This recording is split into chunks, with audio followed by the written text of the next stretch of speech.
Announcement വിവാദത്തിലൂടെ UDF ശ്രമിക്കുന്നത് വർഗീയ ധ്രുവീകരണത്തിനെന്ന് LDF convener TP Ramakrishnan. UDFന്റേത് മനുഷ്യരെ ഭിന്നിപ്പിക്കുന്ന വൃത്തികെട്ട നിലപാട്. LDF അംഗീകരിച്ച അനൗൺസ്മെന്റ് അതല്ലെന്നും LDF ഉപയോഗിക്കുന്ന അനൗൺസ്മെന്റിന്റെ പകർപ്പ് ഹാജരാക്കുമെന്നും TP ന്യൂസ് മലയാളം ഇലക്ഷൻ ട്രാവലറിൽ വ്യക്തമാക്കി. ഞങ്ങൾ അനൗൺസ് ചെയ്യുന്ന കാര്യങ്ങൾ ഞങ്ങളുടെ രേഖയുണ്ട്, റെക്കോർഡ്. അതാരും മുമ്പിലും സബ്മിറ്റ് ചെയ്യാൻ ഞങ്ങൾക്ക് ബുദ്ധിമുട്ടില്ല. അതിനകത്ത് ഒരു പരാമർശവും ഇങ്ങനെ കമ്മ്യൂണലായിട്ടോ അല്ലെങ്കിൽ വേറെ അപ്പുറത്തുള്ള സ്ഥാനാർത്ഥിക്കെതിരായിട്ടോ ഒരു പരാമർശവുമില്ല. ഞങ്ങളെ ഒഫീഷ്യൽ റെക്കോർഡ് ഞങ്ങളുടെ കയ്യിലുണ്ട് സാധനം. ഇത് അല്ലാതെ എങ്ങനെ കയറി വന്നു എന്നുള്ളതാണ് അന്വേഷണത്തിന് വിധേയമാക്കേണ്ടത്. LDF ഒരിക്കലും അനൗൺസ്മെന്റ് ഉപയോഗിച്ചിട്ടില്ല. അനൗൺസ്മെന്റ് ഞങ്ങളിവിടെ പ്രചരണം ആരംഭിച്ചത് മുതൽ അംഗീകരിച്ചിട്ടുള്ള ഒരു അനൗൺസ്മെന്റ്. മറ്റൊരു അന്വേഷണം നടക്കുന്നുണ്ട്. ആരെങ്കിലും ബോധപൂർവം ഞങ്ങളെ പ്രതിസന്ധിയിലാക്കുന്നതിന് വേണ്ടി ആരെങ്കിലും ചെയ്തു എന്നുള്ളത് അറിയില്ല. ഞങ്ങൾ അംഗീകരിച്ച അനൗൺസ്മെന്റ് അത് മാറ്റണമെന്ന് ഞങ്ങൾ ആലോചിച്ചിരുന്നു.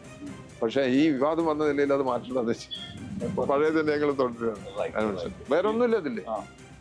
SDPIയുമായി CPIM ഒരു ധാരണയും ഉണ്ടാക്കിയിട്ടില്ല എന്നും TP രാമകൃഷ്ണൻ പറയുകയാണ്. SDPI സ്വീകരിക്കുന്നത് സ്വതന്ത്ര നിലപാട്. ഇടത് നിലപാടിനോട് യോജിക്കുന്ന ആർക്കും LDF വോട്ട് ചെയ്യാമെന്നും BJP പ്രവർത്തകരുടെ അടക്കം ആരുടെയും വോട്ട് വേണ്ട എന്ന് പറയില്ല എന്നും TP കൂട്ടിച്ചേർത്തു.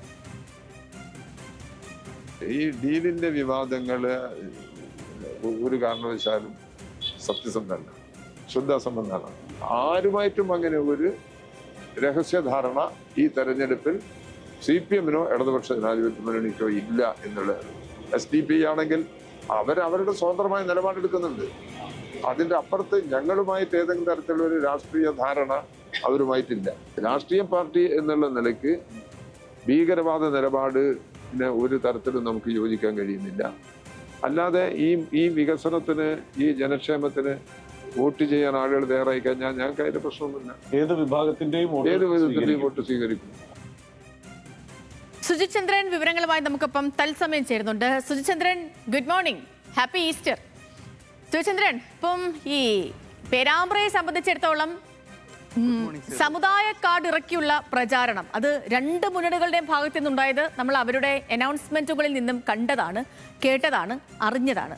അപ്പം അതിനിപ്പോൾ TP നൽകുന്ന ഒരു വിശദീകരണം, കാരണം ഇതിൽ തിരഞ്ഞെടുപ്പ് കമ്മീഷന് കേസ് പോയ സംഭവമാണ്, തിരഞ്ഞെടുപ്പ് കമ്മീഷൻ വിശദീകരണം ചോദിച്ച സംഭവമാണ്. അപ്പോൾ ഇതിന് ഇന്ന് നമ്മുടെ ഇലക്ഷൻ ട്രാവലറിൽ TP നൽകുന്ന ഒരു വിശദീകരണം എന്ത്, അതിൻ്റെ വിശദാംശങ്ങൾ വേണം. മറ്റൊന്ന് SDPIയുടെ പിന്തുണയുമായി ബന്ധപ്പെട്ടുള്ളതാണ്. SDPI പലയിടത്തും ഇടതു മുന്നണിക്ക് പിന്തുണ പ്രഖ്യാപിച്ചിട്ടുണ്ട്. ആ പിന്തുണ സ്വീകരിക്കുമോ ഇല്ലയോ എന്ന കാര്യം പാർട്ടി സെക്രട്ടറി അടക്കം ഇതുവരെ അതിലൊരു പരസ്യ പ്രതികരണം നടത്തിയിട്ടില്ല. പക്ഷേ സ്ഥാനാർത്ഥികൾക്ക് എല്ലാവരുടെയും വോട്ട് വേണം താനും.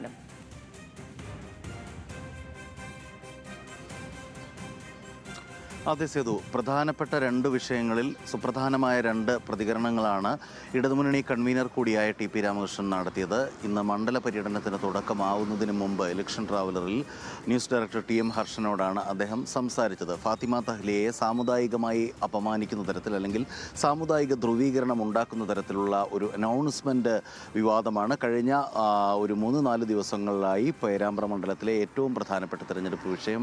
അതിന് തിരിച്ച് മതം വോട്ട് പിടിക്കുന്നു എന്ന് പറഞ്ഞ് 3ഓളം പരാതികൾ ഫാത്തിമ തഹ്ലിയക്കെതിരെ ഇടതുപക്ഷ പ്രവർത്തകരും കൊടുത്തു. ഇത് രണ്ടും ഇപ്പോൾ തിരഞ്ഞെടുപ്പ് കമ്മീഷന്റെ മുമ്പിലാണെന്ന് നമുക്കറിയാം. തിരഞ്ഞെടുപ്പ് കമ്മീഷന്റെ പ്രിസൈഡിംഗ് ഓഫീസറുടെ നോട്ടീസ് തനിക്ക് കിട്ടിയിട്ടുണ്ടെന്ന് TP രാമകൃഷ്ണൻ ന്യൂസ് മലയാളത്തോട് സ്ഥിരീകരിക്കുകയാണ്. അതിൽ അദ്ദേഹം പറയുന്നത് ഇങ്ങനെയാണ്: LDF അംഗീകരിച്ച അനൗൺസ്മെന്റ് ഇതല്ല.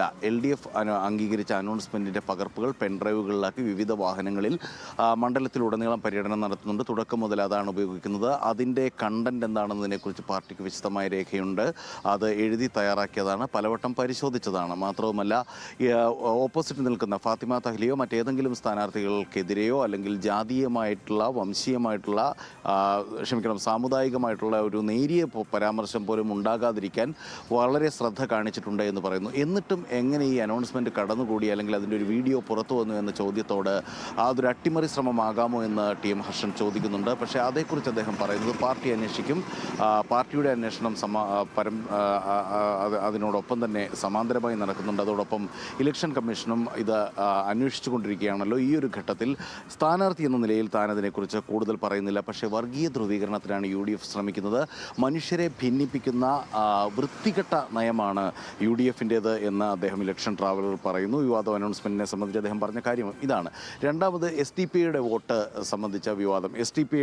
STPയുമായി CPIM ഒരു ധാരണയും ഉണ്ടാക്കിയിട്ടില്ല.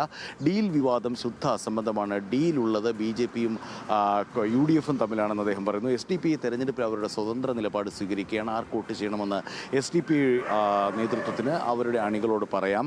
ഇടത് നിലപാടിനോട് യോജിക്കുന്ന ആർക്കും ഇടതിന് വോട്ട് ചെയ്യാം. അതിപ്പോൾ BJP അല്ല, BJP പ്രവർത്തകർക്ക് LDFന് വോട്ട് ചെയ്യണമെങ്കിൽ താൻ CPIMൻ്റെ കേന്ദ്ര കമ്മിറ്റി അംഗമാണ്. പക്ഷേ തന്നെ ഇന്നോളമുള്ള തെരഞ്ഞെടുപ്പുകൾ വിജയിപ്പിച്ചത് മൊത്തം CPIM പ്രവർത്തകരോ അണികളോ മാത്രമല്ല, മറ്റു പുറത്തുനിന്നും തനിക്ക് വോട്ട് കിട്ടിയിട്ടുണ്ട്. BJP പ്രവർത്തകരുടെ അടക്കം വോട്ട് കിട്ടിയിട്ടുണ്ട്. അങ്ങനെ ആരുടെയും വോട്ട് വേണ്ട എന്ന് പറയുന്നില്ല. കൗതുകകരമായ ഒരു കാര്യം കൂടി ഈ ഇൻ്റർവ്യൂവിൽ അദ്ദേഹം പറയുന്നുണ്ട്. കാട്ടുപന്നി ഇവിടെ മണ്ഡലത്തിലൊരു പ്രധാന വിഷയമാണ്. അദ്ദേഹം പറയുന്നത് ഇങ്ങനെയാണ്: കാട്ടുപന്നിയെ കൊന്ന് ഭക്ഷണമാക്കുന്നതിൽ തെറ്റില്ല എന്നാണ് പാർട്ടിയുടെ നിലപാട്. മനുഷ്യരുടെ ജീവനും കൃഷിക്കും മുൻഗണന നൽകണം. കേന്ദ്ര നിയമമാണ് ഇപ്പോൾ എതിര്. നിയമം പരിഷ്കരിച്ചില്ലെങ്കിൽ ജനങ്ങളുടെ സംഘശക്തി ഉപയോഗിച്ച് എതിർക്കേണ്ടി വരുമെന്ന ഒരു നിലപാട് കൂടി ഈ മലയോര മേഖലയിലെ പ്രചരണത്തിൽ LDF കൺവീനർ കൂടിയായ TP രാമകൃഷ്ണൻ വ്യക്തമാക്കുന്നു. സേതു. ഓക്കെ, ശരി സുചന്ദ്രൻ.